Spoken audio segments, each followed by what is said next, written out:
Հիմա մենք եկել ենք մի տարածք, որը մեր հայկական բնության է բնորոշ, բնության հայկական բնորոշ այն գողտրիկ անկյուններից մեկն է, որտեղ հիմա այս տարածքներում, այս լեռներում մեր մոտ հիմա աճում են ուրեմն գիհենիների տեսականի 4 տեսակ, սրանցից չեն կտրում, անգամ ինչ որտեղ օգտագործելու, չգիտեմ, փայտանույթ կամ վառելիք չի օգտագործվում։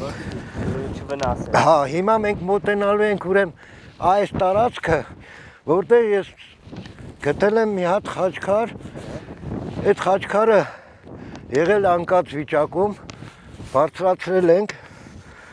օգնել են տղեկը, հանել ենք, հիմա խաչքարը կանգուն վիճակում է, դե հիմա ինքը հողով ծածկված էր, մի թեթև մասն էր երևում,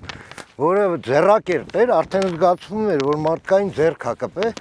շուռ տվեցինք, բացեցինք, տեսանք, որ խաչքար է։ Սա է։ Հա, սա էլ այդ խաչքարն է, սա էլ բնակատեղին է։ Այստեղ բնակատեղի այնտեղ տների տեղեր է եղել է դարբնոց,